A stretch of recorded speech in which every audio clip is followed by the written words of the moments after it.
जी दोस्तों, आज का हमारा डेमो सेशन जो है पॉइंट ऑफ सेल का। तो ये सेशन हमारा है cash and carry mart departmental store या सुपर स्टोर के लिए जो हमारा सॉफ्टवेयर यूज़ होता है। तो उसका डेमो इंशाल्लाह आज हम परफॉर्म करेंगे और सीखेंगे कि जी एक रिटेल शॉप पे मतलब रिटेल के जितने भी बिजनेस हैं तो उसके लिए डेमो हमारा आज का हो रहा है, जिसमें departmental stores, cash and carry, supermart और इस टाइप की जितनी भी बिजनेसेस हैं ये सारे सॉफ्टवेयर जो हमारा है ये इस तरीके से हम यूज़ कर सकते हैं। तो चलिए शुरू करते हैं। सबसे पहले क्या करते हैं कि हम अपनी आईडी और जो हमारा पासवर्ड होगा वो हम यहाँ पे पुट करते हैं और इसके बाद हमारा सॉफ्टवेयर लॉगिन हो जाता है। तो ये मेन सॉफ्टवेयर हमारा इंटरफेस है जो हम इसको कहते हैं बैक ऑफिस। बैक ऑफिस में हमारा सॉफ्टवेयर लॉगिन हो गया है। तो यहाँ पे अब हम सरसरी तौर पे कुछ जो फीचर्स हैं हमारे जनरल वो हम डिस्कस करते हैं कि उसमें क्या है जी। रिपोर्ट्स है, अकाउंट्स के, यूटिलिटीज़ है, barcode, transactions, initial system setups और इसी तरह आइटम फाइल्स। ये हमारा आइटम फाइल्स है। आइटम फाइल्स में हम तमाम जितने भी हमारी इन्वेंट्री होती है या आइटम या प्रोडक्ट्स होते हैं वो हम यहाँ पे रजिस्टर करते हैं। तो अभी ये हमें बता रहा है सिस्टम की जी तकरीबन 14,959 हमारे पास अभी इसमें प्रोडक्ट अवेलेबल है, आइटम्स मौजूद है। ये हमारी कैटेगरी सेक्शन है, जितनी भी कैटेगरीज हमारी होती है तो यहाँ पे हम क्रिएट कर, जैसे कि है हमारे पास सामने ये नज़र आ रही है, टॉयज़ है, शैम्पू, ड्राई फ्रूट्स वगैरह और राइस, टूथब्रश वगैरह, पैम्पर शैम्पर, डायपर्स, ये सारी तमाम कैटेगरीज हमारी यहाँ पे क्रिएट होती है। फिर उसके बाद ये हमारे सप्लायर्स है, जितने भी सप्लायर हमें सप्लाई देते हैं या जो हमारे वेंडर्स होते हैं तो उनका एक प्रोफाइल हम बनाते हैं जो हमारे यहाँ पे बनता है।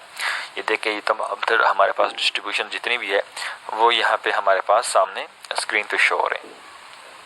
फिर उसके बाद हमारे परचेज जिसको हम डेबिट भी कहते हैं या इन्वेंट्री स्टॉक जो हम मैनेज करते हैं तो वो हमारा यहाँ से हमारा मेंटेन होता है। और उसके बाद फिर परचेज रिटर्न के मतलब कोई चीज़ अगर एक्सपायर्ड हो जाती है प्रोडक्ट या डैमेज हो जाती है जो हम वापस करते हैं अपने सप्लायर या वेंडर्स को, तो वो हम परफॉर्म करते हैं यहाँ पे। और इसके बाद फिर हमारा आता है जनाब बारकोड के सेक्शंस। तो यहाँ पे जिन आइटम्स के ऊपर बारकोड नहीं होते तो उनके लिए बारकोड पर क्या करते हैं कि हम यहाँ से उसके लिए आसानी से बारकोड जनरेट कर सकते हैं। तो अब हम शुरू करते हैं। सबसे पहले क्या होगा हमारा एक्सरसाइज के हम सबसे पहले क्रिएट करते हैं अपनी कैटेगरीज जो हमारे पास ऑलरेडी क्रिएटेड है यहाँ पे। ठीक है, ये देखिए कैटेगरी सारी बनी हुई है। ठीक है, मसाला, रेसिपी, ग्रॉसरी, सर्फ और सोप वगैरह ये तमाम तक कैटेगरी हमारी यहाँ पे ये बन चुकी है। और अगर हमने कोई कैटेगरीज बनानी हो तो उसका तरीका क्या है? उसका तरीका यही कि यहाँ पे ऐड के बटन पे क्लिक करते हैं, फिर यहाँ पे कोड देंगे और एक कैटेगरी का नाम देंगे। फॉर एग्जांपल अब इसमें तो ऑलरेडी बनी होगी, बल्कि बनी है कन्फर्म है ग्रॉसरी की, लेकिन हम एक और बनाते हैं समझाने के लिए। और यहाँ पे मैंने अपडेट किया तो ये कैटेगरी हमारी यहाँ पे ऐड हो गई है। अब फिर एक्सरसाइज हमारा नेक्स्ट होता है सप्लायर्स। जितने भी हमारे पास वेंडर्स आते हैं या सप्लायर्स होते हैं तो क्या करते हैं कि उसका यहाँ पे हम एक प्रोफाइल बनाते हैं, जैसा कि ऑलरेडी यहाँ पे ये देखिएगा ये बनी हुई है। अच्छा, इसमें कुछ डिटेल्स होती है, दो चीज़ें इसमें मैंडेटरी या कंपलसरी है, ऊपर सप्लायर कोड और नीचे यहाँ पे सप्लायर का नाम। फिर ये नीचे जितने भी ऑप्शंस है ये हमारे पास ऑप्शनल है। अगर हम चाहें तो इसको ऐड कर सकते हैं, हम चाहें तो उसको हम स्किप भी कर सकते हैं। जैसे कि कॉन्टेक्ट पर्सन नंबर है, देखिए कॉन्टेक्ट पर्सन है, यहाँ पे उसका नाम लिखना है। फिर आइटम्स क्या दे रहे हैं, ये बंदा इम्पोर्टेड आइटम दे रहे हैं। और ये एड्रेस क्या है इसका, ये देखिए ओमान ट्रेडर्स कारी बाज़ार। ठीक है, और यहाँ पे जो है ना ये है हमारा कैश का मामला, मतलब टर्म्स कंडीशन इसके साथ हमारे क्या है, इस वेंडर के साथ या सप्लायर के साथ ये कैश पे माल देगा या क्रेडिट पे देगा, तो यहाँ पे लिखा हुआ है कैश। और यहाँ पे फ़ोन नंबर और आगे फैक्स, ईमेल, एनटीएन, अगर कोई बैलेंस है इसका तो ओपनिंग बैलेंस भी यहाँ पे वो हमारा ऐड हो जाएगा। तो ये है हमारा तरीका उसका सप्लायर ऐड करने का। अब हमारा सिस्टम जो होता है वो फिर रेडी हो जाता है प्रोडक्ट ऐड करने के लिए। ठीक है, तो यहाँ पे हम प्रोडक्ट ऐड करते हैं। सबसे पहले क्या करते हैं कि यहाँ पे जो ये येलो नज़र आ रहा है यहाँ पे हम प्रोडक्ट को स्कैन करते हैं तो ऑटोमेटिकली उसका जो बारकोड होता है वो यहाँ पे टाइप हो जाता है खुद ब खुद। फिर यहाँ पे हम उसका डिस्क्रिप्शन लिखते हैं कि जी ये जो प्रोडक्ट है उसका डिस्क्रिप्शन, ये क्या प्रोडक्ट है, क्या चीज़ है। तो उसका नाम डिस्क्रिप्शन के साथ हम यहाँ पे लिखते हैं कि जी फॉर एग्जांपल ये ऑल पर है या मिल्कपैक है या नेस्ले की कोई प्रोडक्ट है, तो वो हम उसका नाम लिखते हैं। फिर यहाँ पे हम कैटेगरी उसके लिए सेलेक्ट करते हैं कि ये जो प्रोडक्ट है ये किस कैटेगरी का है, और यहाँ पे नीचे फिर हम सप्लायर मेंटेन करते हैं कि जी ये जो प्रोडक्ट हमें दे रहा है ये कौन बंदा दे रहा है या इसका सप्लायर कौन है। नीचे फिर आ जाएगा यहाँ पे डायरेक्टली हम उसने जितने की हमें प्रोवाइड की हो या जो कॉस्ट हो हमारी प्रोडक्ट की, तो वो हम यहाँ पे उसकी कॉस्ट टाइप करते हैं, और यहाँ पे नीचे फिर हम उसकी सेल प्राइस फाइंड करते हैं, और यहाँ पे सिंपली हमने अपडेट के बटन पे क्लिक करना होता है और प्रोडक्ट हमारी यहाँ पे ऐड हो जाती है। चले एक हम प्रोडक्ट ऐड करते हैं। ऐड के बटन पे क्लिक किया मैंने, फॉर एग्जांपल मेरा जो प्रोडक्ट है उसका कोड है टेट्रा06, ठीक है जी। मैंने एंटर किया। अब यहाँ पे हम आते हैं डिस्क्रिप्शन पे, यहाँ पे उस प्रोडक्ट का हम नाम लिखते हैं। नाम जो भी होगा उसके ऊपर प्रिंटेड या जो उसके ऊपर लिखा होता है वो हम यहाँ पे उसका टाइप करते हैं। फॉर एग्जांपल हम लिखते हैं जी ऑल पर 250 ml, ठीक है जी। अब हमने ये ऐड किया। अब जो ही मैंने एंटर दबाया तो नीचे हमारा जो कैटेगरी सेक्शन है कर्सर हमारा जंप करता है कैटेगरी के सेक्शन पे। अब यहाँ पे हमने कैटेगरी सेलेक्ट करनी होती है। मैं कैटेगरी सेलेक्ट करता हूँ। ये हमारा कैटेगरी जो है ना यहाँ पे शो हो रहे सारे कैटेगरी जितने भी बने हमारे, ये देखिए ये है मिल्क, ठीक है जी। अब नीचे मैंने एंटर दबाया तो नीचे हमारा आ गया सप्लायर। अब सप्लायर कौन है, जो भी इसका सप्लायर होगा, फॉर एग्जांपल ये है शान ट्रेडर्स मिल्क। नीचे हम एंटर करते जाएंगे तो हमारा कर्सर पहुंच जाएगा जी कैटेगरी कॉस्ट के सेक्शन पे। अब कॉस्ट के सेक्शन पे फॉर एग्जांपल ये हमें जो कॉस्ट इसकी पड़ती है, फॉर एग्जांपल हमें पड़ रही है इसकी कॉस्ट 41 और हम इसको सेल करेंगे कितने की, 45 की। और एंटर के बटन पे आप फिंगर रखें तो ऑटोमेटिकली अपडेट तक पहुंच जाएगा और ये प्रोडक्ट हमारा ऐड हो जाएगा। ये है बहुत ही ईजी और बहुत ही आसान तरीके इसमें इन्वेंट्री डालने का या प्रोडक्ट ऐड करने का। तो ये तो आ गया हमारे पास तरीका आइटम किस तरह हम ऐड करेंगे। अब हम परचेज पे जाते हैं कि जी परचेज हम किस तरह डालेंगे या इन्वेंट्री किस तरह डालेंगे अपने सॉफ्टवेयर में, तो वो भी बहुत ही ईजी बहुत ही आसान है। अब ऐड के बटन पे जस्ट क्लिक करेंगे और यहाँ पे हमने बताना होता है कि जी हमारे पास ये जो सप्लायर है ये कौन है, ठीक है, कौन बंदा हमें सप्लाई दे रहा है। तो यहाँ पे हमने सप्लायर बताना होता है। फॉर एग्जांपल ये है हमारा सप्लायर शान ट्रेडर्स, इसको मैंने सेव किया। अब यहाँ पे इस बंदे के जितने भी प्रोडक्ट्स होंगे उस बिल में, तो वो बारी बारी यहाँ पे या तो स्कैन करने या इसको मैनुअल सर्च करना है। अब मेरे पास यहाँ पे स्कैनर नहीं है तो क्या करता हूँ कि मैं सीधा उस प्रोडक्ट को सर्च करता हूँ। फॉर एग्जाम्पल ये है आ गया ऑल पर्स, ठीक है जी। अब ऑल पर हमारे पास आ गया जी ये वाला, ठीक है, और ये कितने पीस है।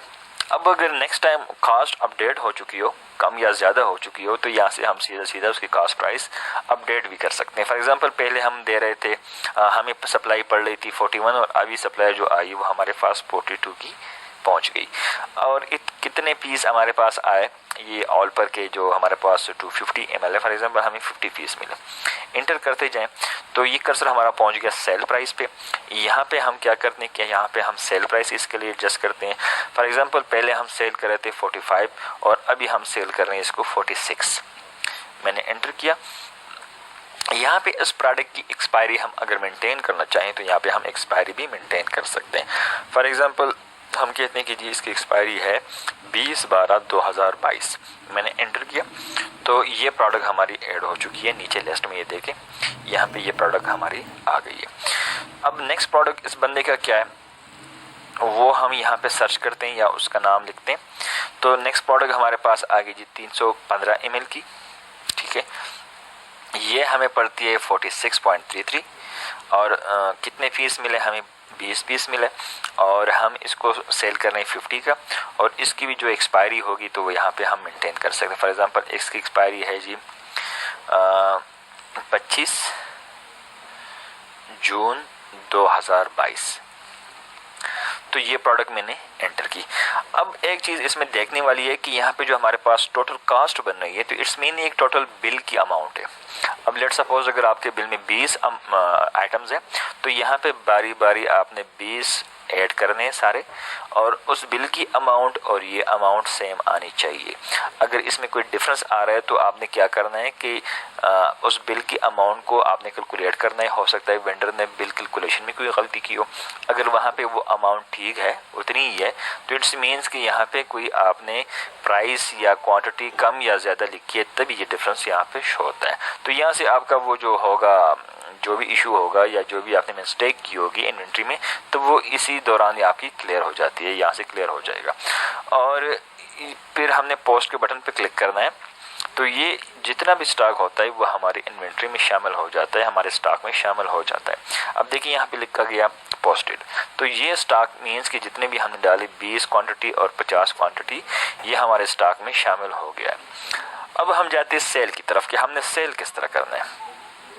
तो सेल के लिए क्या करते हैं कि हम हमारा जो कैशियर होगा उसकी अपनी आईडी होगी, तो उस आईडी को हम यहाँ पे क्या करते हैं कि लिखते हैं और फिर उसका पासवर्ड होगा। शिफ्ट मॉर्निंग इवनिंग जो भी होगा वो हम यहाँ पे सेलेक्ट करके एंटर का बटन दबाते हैं, तो सॉफ्टवेयर हमारा लॉगिन हो जाएगा पॉइंट ऑफ सेल की स्क्रीन पे। ये सॉफ्टवेयर हमारा लॉगिन हो चुका है हमारा पॉइंट ऑफ सेल स्क्रीन पे। अब यहाँ पे हम बिल बनाते हैं, तो बिल हम किस तरह बनाएंगे कि यहाँ पे सीधा हम उस प्रोडक्ट को स्कैन करेंगे जो प्रोडक्ट हमने सेल करनी होती है, या अगर हमारे पास स्कैनर नहीं तो फिर हम उस प्रोडक्ट का नाम लिखेंगे, यहाँ पे सर्च करेंगे। फॉर एग्जांपल मैं कहते हैं कि जी मैंने क्या करना है कि मैंने ऑल पर सेल करना है, तो ऑल पर के लिए हम यहाँ पे ऑल पर लिखेंगे या उस प्रोडक्ट का नाम लिखेंगे। तो उसके बाद क्या होगा कि हमारी वो प्रोडक्ट यहाँ पे सर्च में आ जाएगी। ये मैंने लिख दिया ऑल पर।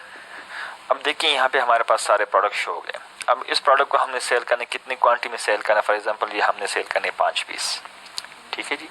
अब आगे और प्रोडक्ट है ऑल पर, ये मैंने कौन सा सेल करना है, ये मैंने 315 ml का सेल करना है। और कितने पीस सेल करने हैं, ये मैंने 10 पीस सेल करने हैं, 10 मैंने लिख दिया। और आगे हम नेस्ले के प्रोडक्ट को कोई सेल करते हैं। जो ही मैं नेस्ले लिखता हूँ तो देखें नेस्ले के जितने प्रोडक्ट होंगे हमारे स्क्रीन पे सामने आ जाते हैं। फॉर एग्जांपल ये नेस्ले बुनियाद है 130 ग्राम का, ये मैंने सेल किया एक। अब आगे जाते हैं जी वाटर की तरफ। वाटर कौन सा हमने सेल करना है, ये देखो वाटर जब भी मैं लिखता हूँ तो ऑटोमेटिकली सारे वाटर जितने भी होंगे हमारे पास सिस्टम में वो सारे आ जाते हैं। फॉर एग्जांपल ये वाटर मैं सेल कर रहा हूँ एक पीस, ब्लू वाटर 1.5 लीटर। और उसके बाद क्या करते हैं, फॉर एग्जांपल मैं करता हूँ जी सेल शुगर, तो शुगर लिख के जितने भी प्रोडक्ट हमारे पास होंगे वो सारे हमारे पास आ जाते हैं। फॉर एग्जांपल ये है शुगर 5 kg वाला, ये मैं सेल करता हूँ। अब देखिए बिल हमारा जो टोटल बन गया है वो बन गया 1490 रुपया, 1490 रुपया यहाँ पे हमारे पास टोटल बिल शो हो रहा है। अब अगर मैंने डिस्काउंट कुछ देना हो तो यहाँ से लमसम में डिस्काउंट भी दे सकते हैं। फॉर एग्जांपल मैं 40 रुपये डिस्काउंट दे रहा हूँ इस पर, तो उसके लिए क्या करना है कि या तो कंट्रोल दबाएंगे, कंट्रोल M, या सीधा ये बटन क्लिक करेंगे तो यहाँ पे हम डिस्काउंट भी दे सकते हैं। फॉर एग्जांपल मैं 40 रुपये पे डिस्काउंट दे रहा हूँ। जो ही मैंने 40 पुट किया और एंटर किया तो देखिए बाकी जो बिल बचा वो बचा है 1450 रुपया। अब कस्टमर ने हमें पे किया फॉर एग्जांपल 2000 रुपये। 2000 रुपये सीधा हमने पेमेंट में डालना है और एंटर का बटन दबाना है। तो जो ही एंटर का बटन दबाएंगे तो यहाँ पे देखें 250 हमें बता रहे हैं कि जी आपने क्या करना है कि चेंज की सूरत में कस्टमर को वापस करना है। तो ये ऑटोमेटिकली आपका बिल यहाँ पे प्रिंट हो जाता है, लेकिन अभी फ़िलहाल मेरे पास प्रिंटर नहीं है। तो क्या करते हैं कि इस बिल को हम सेव करते हैं। कहाँ पे सेव करते हैं, डेस्कटॉप के ऊपर। और ये मैं इसका नाम लिखता हूँ जी बिल। अब हम चेक करते हैं कि बिल हमारा किस फॉर्मेट में बना। ये हमारा बिल बना अभी। अब ये देखिएगा ये बिल बन गया हमारा। थोड़ा सा मैं इसको जूम इन करता हूँ ताकि थोड़ी सी विजिबिलिटी आ जाए। ये चेक कीजिएगा, ये हमारे पास बिल बना। यहाँ पे ऊपर टाइटल आता है हमारे शॉप का, यहाँ पे एड्रेस, यहाँ पे जो है ना फिर हमारे पास वो आता है डेट आती है यहाँ पे, और यहाँ पे टाइमिंग होगी, यहाँ पे कैशियर होता है उसका नाम, यहाँ पे शिफ्ट जिस शिफ्ट ने ये बिल बनाया, और यहाँ पे बिल नंबर, और यहाँ पे उस काउंटर का नंबर होगा जिस काउंटर से ये बिल बना हो। मिसाल के ऊपर हमारे पास कैश एंड कैरी में 5 काउंटर या 6 काउंटर लगे हुए, तो जिस काउंटर से बिल बना हो तो उस काउंटर का नंबर यहाँ पे मेंशन होता है। अब देखें यहाँ पे वो तमाम तरह आइटम्स है ये सारे जो हमने सेल किए, ठीक है। फिर उसका रेट होता है, फिर उसकी क्वांटिटी जितनी क्वांटिटी में हमने सेल की, फिर हर एक प्रोडक्ट की अमाउंट यहाँ पे टोटल शो होती है, और यहाँ पे सब टोटल बिल की जो अमाउंट बनती है। अब देखिए डिस्काउंट हमने दिया था 40, तो 40 रुपये डिस्काउंट आ गया, और डिस्काउंट के बाद जो अमाउंट बनती थी वो बनती थी 1450 रुपया। पेमेंट हमारे पास आई 2000 रुपया, तो हमने 550 रुपये क्या करना है कि कस्टमर को वापस करना है चेंज की सूरत में। तो ये है हमारा यूज़ करने का तरीका जो बहुत ही ईजी और बहुत ही आसान है। और उम्मीद है कि समझ आ गई होगी। और इसके बाद फिर क्या करते हैं कि हम जाते हैं रिपोर्ट्स की तरफ। हम अपने रिपोर्ट्स चेक करते हैं कि जी रिपोर्ट्स हमारे क्या बने और आज के दिन की सेल कितनी थी हमारी। हमने सीधा सीधा डेली सेल रिपोर्ट पे क्लिक करना है। F1 से भी सीधा जा सकते हैं और यहाँ पे क्या करना है कि डेली सेल रिपोर्ट के बटन पे हमने क्लिक करना है। तो जो ही मैंने क्लिक किया, यहाँ पे देखिए आज के दिन की जितनी भी सेल है वो हमारे पास यहाँ पे शो हो जाती है। ये जी आज के दिन में 67,548 रुपये हमारी टोटल सेल है, जिसमें आज के दिन में टोटल जो डिस्काउंट हमने दिया वो है 83.66 रुपया और टोटल हमारी डिस्काउंट से पहले जो अमाउंट बन रही थी इतनी बन रही थी। तो ये है हमारा सॉफ्टवेयर जो हम यूज़ करते हैं एक cash and carry mart super store के लिए, जो बहुत ही इजी और बहुत ही आसान है, बहुत ही सिंपल है। फिर यहाँ पे मोड ऑफ पेमेंट की मिसाल के तौर पर आज के दिन में जो सेल हमने की तो उसमें टोटल कैश की कितनी सेल है, या किसी कस्टमर ने क्रेडिट कार्ड के थ्रू अगर कोई पेमेंट की है तो वो कितनी है, या क्रेडिट के तौर पे अगर कोई कस्टमर ने हमसे चीज़ें ली और हमने सेल की तो वो तमाम तर चीज़ें आज के दिन में सिर्फ कैश चल रही। तो अगर वो हमने क्रेडिट कार्ड के ऊपर पेमेंट की हो या कोई क्रेडिट के ऊपर चली गई हो कोई, या हमने कोई क्रेडिट के तौर पे कस्टमर को चीज़ें सेल की हो, तो वो तमाम तर रिकॉर्ड यहाँ पे हमारे पास होता है। इसको कहते हैं मोड ऑफ पेमेंट। ठीक है कि मोड ऑफ पेमेंट क्या है। और इस तरह हमारे पास यहाँ पे घंटों के हिसाब से भी हमारे पास रिपोर्ट्स आती है कि जी किस घंटे में किस आवर्स में ज़्यादा कस्टमर थे, किस में कम थे।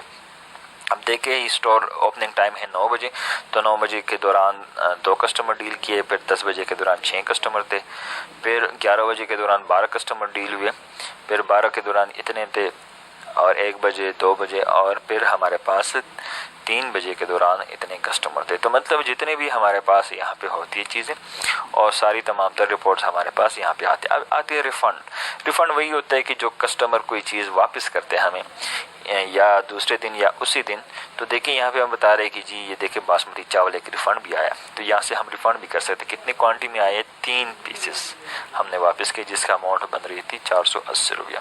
ठीक है जी, और एक की कीमत थी 160 रुपया। तो ये है हमारा सिस्टम जो हम यहाँ पे यूटिलाइज़ करते हैं।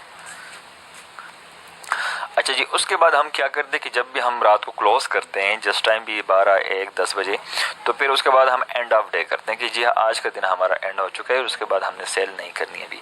तो एंड ऑफ डे पे हम जाते हैं, यहाँ पे हम स्टेशन बताते हैं कि जितने भी काउंटर होंगे तो यहाँ पे वो सारे नंबर्स उसके आ रहे होंगे, तो हमने बारी बारी तमाम काउंटर्स की सेल एंड करनी है, बंद करनी है। अब क्या करते हैं कि जी उसके बाद हम जाते हैं रिपोर्ट्स की तरफ। तो रिपोर्ट्स में काफ़ी सारे रिपोर्ट्स होते हैं। फॉर एग्जांपल हम चाह रहे हैं कि जी इस महीने में कितनी टोटल हमने सेल की। जस्ट यहाँ से हमने डेट बतानी होती है कि जी इस दिन से लेकर इस दिन तक हमने सेल कितनी की। फॉर एग्जांपल मैं कहता हूँ कि जी 1/12 से लेकर 20/12 तारीख तक मैंने कितनी सेल की है। अब यहाँ पे हमने ऑल के ऊपर क्लिक करना है। तो इस 20 दिन में जितनी भी सेल हुई होगी वो सारी हमारे पास स्क्रीन पे शो हो जाएगी। अब देखिए एक एक दिन की भी शो हो रहे हैं, 1, 2, 3, 4, 5, और जब हम एंड पेज पे जाते हैं तो ओवरऑल तमाम तर सेल जितनी भी होगी यहाँ पे हमारे पास ये सेल शो हो जाती है। ये है 38,85,139 रुपया। ये हमारी टोटल सेल है इन 20 दिनों की। और फिर क्या करते हैं कि जी हमने किसी एक दिन की चेक करनी हो तो यहाँ पे जिस हमने सिर्फ एक दिन का लगाना होगा, तो फिर हमारे पास सिर्फ और सिर्फ एक दिन की सेल शो होगी। इसके बाद हम जाते हैं कि जी हमारे पास टोटल स्टॉक कितना पड़ा है। प्रेजेंट स्टॉक पे हम जाते हैं कि जी अभी तक हमारे पास जो स्टॉक पड़ा है पूरे स्टोर में तो वो कितना है और कितनी लागत का है। हमने शो के बटन पे क्लिक करना है और हमने ये देखिए तमाम तर चीज़ें जितने भी प्रोडक्ट्स होंगे तो उसके सामने ये बता रहे हैं कि जी ये चीज़ें कितनी पड़ी है, 4 पड़ी है, कुछ 0 भी है इसमें। तो तमाम तर ये चीज़ें आपके पास ये देखिए ये 12, 12, कुछ 9, 30, 49, ठीक है 22, 12। तो ये टोटल पेज हमारे पास बने टोटल इन्वेंट्री के 542 पेज। अब हमने सबसे एंड पेज पे जाना है तो यहाँ पे टोटल स्टॉक हमारे पास शो है कि जी अभी तक हमारे पास जो टोटल स्टॉक है उसकी लागत कितनी है। वो है 86,68,407 रुपया। अभी तक मौजूदा जो स्टॉक है हमारे पास वो इतनी अमाउंट का हमारे पास स्टॉक पड़ा हुआ है। तो ये है हमारा स्टॉक पोजीशंस। और अब हमने चेक करना है कि जी इस महीने हमने टोटल परचेज़ कितनी की है। हमने परचेज़ के बटन पे क्लिक करना है और यहाँ पे हमने डेट बतानी है। डेट है जी 01 से लेकर 01/12/2021 टू 20/12/2021। अब क्या करना है कि यहाँ पे हमने चेक करने की जी इस दिनों में या इन दिनों में हमने टोटल परचेज़ कितनी की। ये देखिए हर परचेज़ की वाउचर नंबर होगा यहाँ पे, ठीक है। और यहाँ पे बता रहे हैं कि जी किस बंदे से हमने परचेज़ की। ये देखे तमाम तर सप्लायर भी आ रहे हैं। और अब हम जब एंड पेज पे जाते हैं तो टोटल हमें बता रहे हैं कि जी इन 20 दिनों में टोटल परचेज़ कितनी हुई। ये है 23,15,623 रुपया। ये तमाम वेंडर्स की रिपोर्ट्स भी हैं यहाँ पे। तो ये है हमारा जो तरीका है परचेज़ चेक करने के। जी परचेज़ हम किस तरह चेक करते हैं।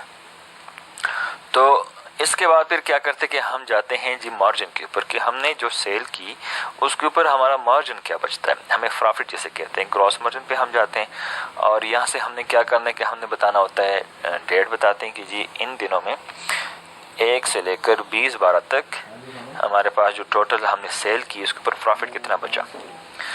ये है हमारी टोटल सेल आ गई। अब हम जाते हैं एंड पेज के ऊपर। एंड पे हम जाके हमें परसेंटेज में भी शो हो रही है और अमाउंट भी शो हो रही है। ये टोटल जो हमारा परसेंटेज का जो रेशो है वो है 9.55%। ठीक है, ये टोटल जो हमारे पास एवरेज बनती है सेल की उसके प्रॉफिट की तो वह है 9.55। और इसकी जो अमाउंट टोटल बन रही है वो कितने बन रही है, वो बन रही है जी मार्जिन। ये हमारे पास मार्जिन बन रही है 3,38,743 रुपया। ये हमारे पास अमाउंट बन रही है इस परसेंटेज का। ये हमारे परसेंटेज में बन रही है टोटल। और ये हमारे पास उस परसेंटेज की जो अमाउंट बन रही है टोटल सेल पे तो ये है 3,38,743 रुपया। और इसकी टोटल सेल कितनी थी, सेल टोटल हमारी थी ये 38,85,131, जिसके ऊपर जो प्रॉफिट हमारा है वह है 3,38,000 रुपया। तो ये है हमारा सिस्टम जो बहुत ही इजी, बहुत ही आसान है। और इसमें जो है ना हम पूरे एक इन्वेंट्री मेंटेन करते हैं, सेल परचेज मेंटेन करते हैं। और हमारे पास कस्टमर लेजर या सप्लायर लेजर अगर हम मेंटेन करना चाहें तो वो हमारे प्रीमियम वर्जन में तो उसको भी हम मेंटेन कर सकते हैं यहाँ पे। और इस तरह हमारा बारकोड जो है मिसाल के तौर पर बारकोड का जो सेशन है तो वो किस तरह करते हैं। यहाँ पे हम बारकोड पे जाते हैं और यहाँ पे क्या करते हैं कि फॉर एग्जांपल ये हमारा बारकोड है इस प्रोडक्ट का और हम कहते हैं कि जी हमें 10 बारकोड चाहिए। जस्ट हमने 10 लिखना है और एंटर करना है। अब जो ही हम यहाँ पे क्लिक करेंगे तो हमारे पास बारकोड उसके जनरेट हो जाते हैं। हमने ये बटन पे क्लिक करना होता है और यहाँ पे हम देखते हैं, ये देखिए हमारे पास ये 10 बारकोड उस प्रोडक्ट के जनरेट हो जाते हैं ऑटोमेटिकली। तो ये है हमारा सिस्टम जो हम रिटेल के लिए यूज़ करते हैं या कैश एंड कैरी के लिए यूज़ करते हैं या हम सुपर स्टोर के लिए या जनरल स्टोर के लिए जो हम यूज़ करते हैं। तो ये हमारा सॉफ्टवेयर उस पर्पस के लिए और उस चीज़ को हम यहाँ पे मेंटेन कर सकते हैं। तो उम्मीद है इंशाल्लाह कि इस वीडियो की या इस ट्रेनिंग की समझ आ गई होगी। फिर भी किसी का कोई क्वेश्चन है या किसी किस्म की क्वेरी है तो वो